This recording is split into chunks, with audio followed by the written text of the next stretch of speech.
Good morning friends, स्वागत है आपका आपके अपने YouTube channel study with Ravi Thakur पर। तो चलिए शुरुआत करते हैं आज के द हिंदू एडिटोरियल वोकैबुलरी की। आज का जो पहला एडिटोरियल दिया गया है उसका हेडिंग है reboot to reset on India US trade ties. Reboot to reset on India US trade ties. पहला जो एडिटोरियल दिया गया है भारत में हमारे इंडिया और अमेरिका के बीच जो व्यापारिक संबंध है, व्यापारिक जो टाइज हैं उसके बारे में एडिटोरियल दिया गया है। तो ये बहुत ज़्यादा इंपॉर्टेंट एडिटोरियल है, इसको ज़रूर करके पढ़ लीजिएगा। पढ़ भी लिया हुआ आपने अब तक तो चलिए शुरुआत करते हैं। पहले एडिटोरियल से पहला वर्ड है आज का प्रीडिसेसर। प्रीडिसेसर वर्ड यहाँ पे नाम की तरह यूज हुआ है। प्रीडिसेसर का मतलब होता है पूर्ववर्ती अधिकारी। किसी भी पद पर, किसी भी पोस्ट पर पहले से, मतलब कि कोई पद खाली हो चुका है या हम किसी पद पे हैं तो हमारे पहले उस पद पर कौन सा अधिकारी था तो उसे बोला जाता है प्रीडिसेसर। सिनोनिम्स आप देख लीजिए, एंटीसीडेंट, एंसेस्टर, फोरबियर और प्रीकर्सर। एंटोनिम्स है सक्सेसर, डिसेंडेंट, हेयर और फॉलोवर। एग्जाम्पल देख लीजिए, ही मेंटेन्ड दैट ही लर्नड, माफ कीजिएगा मेंशन्ड है, he mentioned that he learned everything he knew from his predecessor। कि उसने ये मेंशन किया कि जो भी कुछ उसने बातें सीखी हैं, जो भी उसने चीजें सीखी हैं, जो वो जानता है, जो उसके पास नॉलेज है, उसने उससे पहले जो सीट पे था, उस मतलब पद पर था, उससे वो सारी बातें उसने सीखी है। अगला हमारा शब्द है इनफ्रक्चुअस। इनफ्रक्चुअस वर्ड यहाँ पे एडजेक्टिव की तरह यूज हुआ है। इनफ्रक्चुअस का मतलब होता है बेकार में ही कोई चीज होना जिसका कोई भी अर्थ ना निकलता हो। पॉइंटलेस, अननेसेसरी, निष्फल या बेकार की चीजें, व्यर्थ बातें जिसका कोई भी परिणाम ना निकले, that is called infructuous. Synonyms आप देख सकते हैं, अनफ्रूटफुल और अनप्रॉफिटेबल। एंटोनिम्स है फ्रूटफुल और प्रॉफिटेबल। एग्जाम्पल थोड़ा सा बड़ा है, देख लीजिए। As the supreme court had already held that the court order was just and proper, all the appeals against it had become infructuous। कि जैसे कि सुप्रीम कोर्ट की बात की गई, किसी ने सुप्रीम कोर्ट ने ये मेंशन किया है कि जिस भी तरह का उन्होंने कोई डिसीजन दिया है वो बिल्कुल एकदम सटीक है, बिल्कुल प्रॉपर है, और उसके विपरीत में जो भी अपील्स आई हैं वो बिल्कुल बेकार है, एकदम अपील करना उसके खिलाफ बिल्कुल व्यर्थ है, निष्फल है। अगला हमारा शब्द है पार्ली। पार्ले वर्ड यहाँ पे नाउन की तरह यूज हुआ है। पार्ली का मतलब होता है दो समूहों के बीच में संधि वार्ता होना, बातचीत होना, डिस्कशंस होना, समझौता होना, एग्रीमेंट होना किसी तरह का, उसे बोला जाता है Parly. When two opposing people or groups parley, they meet to discuss something in order to come to an agreement. That is called parley. Synonyms आप देख सकते हैं, talk, discussion, conference और debate। एंटोनिम्स है ignored, deaf, bite your lip और direct action. Example देख लीजिए, a place where we met and parley. तो कोई किसी जगह की बात की गई है जहां हम मिलेंगे और जहां हम मतलब बात करेंगे, डिस्कशन करेंगे। अगला हमारा शब्द है ब्लीक। ब्लीक वर्ड यहाँ पे एडजेक्टिव की तरह यूज हुआ है। ब्लीक का मतलब होता है किसी भी चीज का बहुत बुरी अवस्था में होना, बहुत खराब अवस्था में होना, निराशाजनक स्थिति में होना, उसे बोला जाता है bleak। If a situation is bleak, it is bad and seems unlikely to improve. That is called bleak. Synonyms आप देख लीजिए, grim, dismal, dark और depressing। Antonyms है cheerful, bright, encouraging और cheery। Example देख लीजिए, a bleak future for the next generation। कि जो आने वाली कमिंग जो जनरेशन है उनके भविष्य की बात की गई है कि उनका भविष्य कैसा रहने वाला है, बहुत बुरी अवस्था में होने वाला है, बहुत निराशाजनक होने वाला है। अगला हमारा शब्द है रिटालिएशन। रिटालिएशन वर्ड यहाँ पे नाउन की तरह यूज हुआ है। रिटालिएशन का मतलब होता है किसी बात को लेकर किसी से किसी तरह का कोई बदला लेना, प्रतिशोध लेना, उसे बोला जाता है retaliation. Action taken in return for an injury और offence, that is called retaliation. Synonyms आप देख सकते हैं, रिवेंज, रिट्रीब्यूशन, रिस्पॉन्स और कमबैक। एंटोनिम्स है मर्सी, एक्सेप्टेशन, फॉरगिवनेस और रिमिशन। एग्जाम्पल देख लीजिए, feeling of retaliation causes harm to everyone. की इस तरह की जो बदले की जो भावनाएं होती है, इस तरह की जो भावनाएं पनपती है मन में, वो सबके लिए कैसी होती है, मतलब नुकसानदायक होती है, नुकसान पहुंचाने वाली होती है। अगला हमारा शब्द है रेवोकेशन। रेवोकेशन वर्ड यहाँ पे नाउन की तरह यूज हुआ है। रेवोकेशन का मतलब होता है किसी भी नियम या कानून को या किसी भी चीज से मुकर जाना, खंडन करना, किसी का निरस्त कर देना किसी चीज को, उसे बोला जाता है revocation. The act of revoking और स्टेट ऑफ बीइंग रिवोक्ड, और हम बोल सकते हैं cancellation, that is called revocation. Synonyms आप देख सकते हैं, एन्यूलमेंट, repeal, cancellation or withdrawal. Antonyms है approval, sanction, acceptance और accreditation. एग्जाम्पल देख लीजिए, the revocation of a law, मतलब किसी तरह का कोई नियम या कोई कानून बना है तो उसका खंडन करना, उसको निरस्त कर देना। अगला हमारा शब्द है रिवैम्प। रिवैम्प वर्ड यहाँ पे वर्ब की तरह यूज हुआ है। रिवैम्प का मतलब होता है किसी भी चीज को रिकंस्ट्रक्ट करना, मतलब एकदम से नया कर देना, मरम्मत करना, उसकी रिपेयर करना, पुनर्निर्माण करना, उसे बोला जाएगा revamp. If someone revamps something, they make changes to it in order to try and improve it. That is called a revamp. Synonyms देख लीजिए, remodel, renovate, refurbish और overhaul. Antonyms है damage, demolish, destroy और ruin. Example देख लीजिए, all the country's political parties have accepted that it is time to revamp the system. कि जो देश की सभी जो राजनीतिक पार्टियां हैं, जो सभी राजनीतिक दल है, उन्होंने ये एक्सेप्ट किया, उन्होंने ये स्वीकार किया कि ये सही समय है। इस समय जो है सिस्टम में जो है वो सिस्टम का पूरी प्रक्रिया का, सिस्टम का जो पुनर्निर्माण होना चाहिए, नवीनीकरण होना चाहिए। अगला हमारा शब्द है एग्जाजरबेट। एग्जाजरबेट वर्ड यहाँ पे वर्ब की तरह यूज हुआ है। एग्जाजरबेट का मतलब होता है किसी भी चीज की कोई किसी तरह की कोई प्रॉब्लम है, कोई समस्या है, तो उसको और ज्यादा से उसका वर्स हो जाना और ज्यादा से उसका बिगड़ जाना, खराब हो जाना स्थिति का पहले से, उसे बोला जाता है exaggerate. If something exaggerates a problem और bad situation, it makes it worse, that is called exaggerate. Synonyms आप देख सकते हैं, वर्सन, एग्रावेट, इंटेंसिफाई और इन्फ्लेम। Antonyms से improve, better, help और alleviate. Example देख लीजिए, if management forces its view, it will only exacerbate the conflict with the labor union. कि जो मैनेजमेंट में लोग बैठे हैं, जिनका काम डिसीजन मेकिंग करना होता है, जो मैनेजमेंट में लोग बैठे हैं, यदि वो अपने जो व्यूज हैं, अपने जो विचार है, अपने जो डिसीजन है वो थोपेंगे, तो ये सिर्फ उनके और लेबर यूनियन के बीच कंफ्लिक्ट पैदा करेगा, और जो प्रॉब्लम्स है, समस्याएं हैं, उसको और ज्यादा से वो स्थिति को बिगाड़ देगा, खराब कर देगा।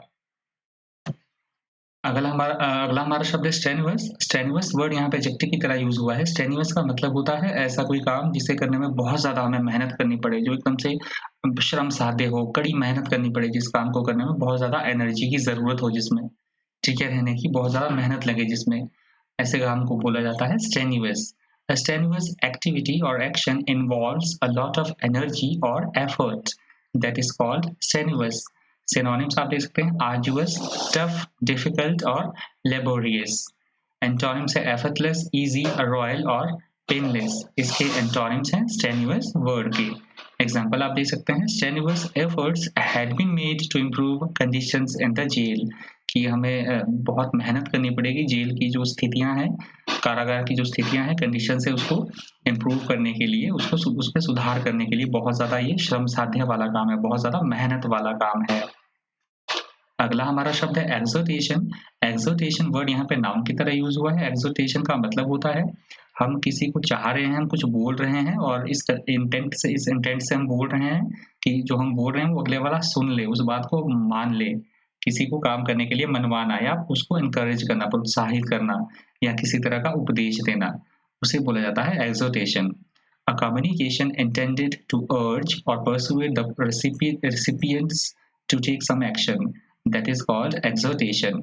Synonyms आप देख सकते हैं, incitement, persuasion, encouragement और admonition. Antonyms है dissuasion, abandonment, carelessness और dereliction. एग्जाम्पल देख लीजिए, his father exhorted him to take the civil services exam, कि उसके पिता ने उसे सिविल जो सर्विसेज IAS का जो एग्जाम होता है उसको देने के लिए प्रेरित किया, प्रोत्साहित किया। यहाँ से हमारा दूसरा एडिटोरियल शुरू हो रहा है। हेडिंग आप देख सकते हैं, faith and marriage on anti conversion laws.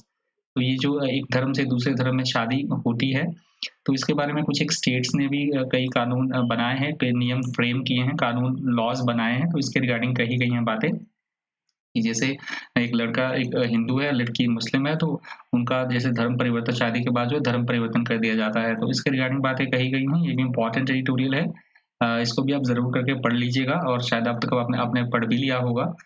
तो दूसरे एडिटोरियल से पहला हमारा वर्ड है पेटेंटली। पेटेंटली वर्ड यहाँ पे एडवर्ब की तरह यूज हुआ है। पेटेंटली का मतलब होता है ऐसी कोई चीज जो समझने में बिल्कुल भी, जिसमें किसी भी तरह की कोई दिक्कत ना आए, प्रत्यक्ष तौर पर एकदम जिसे साफ तौर पर समझा जा सके, स्पष्ट, प्रत्यक्ष, साफ तौर पर, उसे बोला जाता है पेटेंटली। सिनोनिम्स आप देख सकते हैं प्लेनली, एविडेंटली, क्लियरली और एपरेंटली। एंटोनिम्स है एंट्री, कामली, कवर्टली और हेजिली।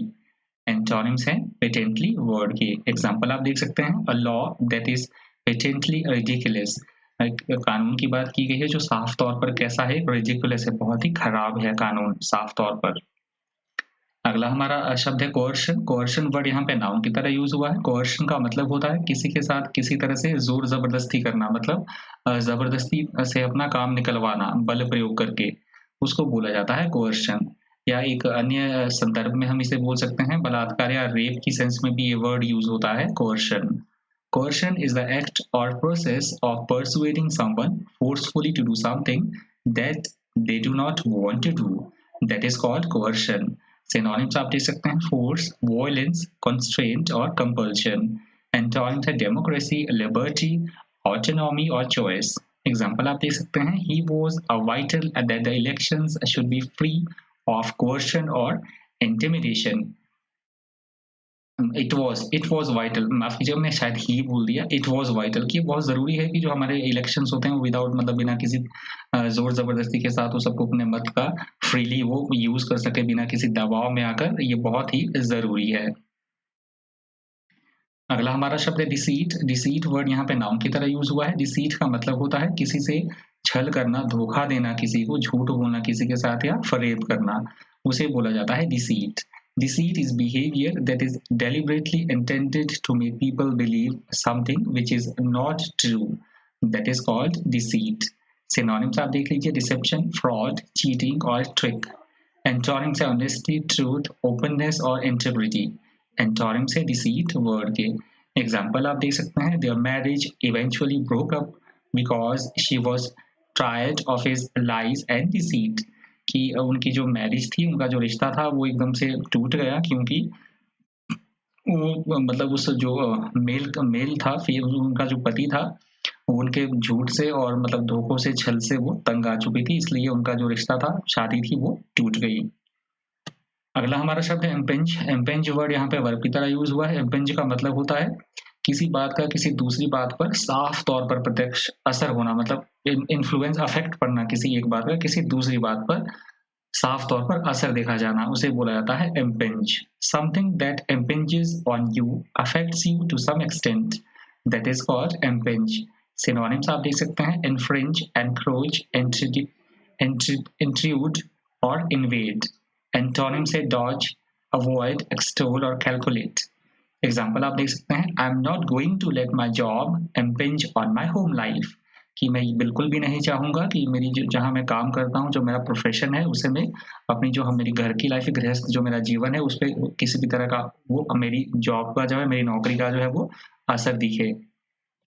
अगला हमारा शब्द है इंट्रिकेसीज। इंट्रिकेसीज वर्ड यहाँ पे नाउन की तरह यूज हुआ है। इंट्रिकेसीज का मतलब होता है किसी भी काम में किसी तरह की कॉम्प्लिकेशंस होना, जटिलता, पेचीदापन, डिफिकल्टीज, तो उसे बोला जाता है intricacies.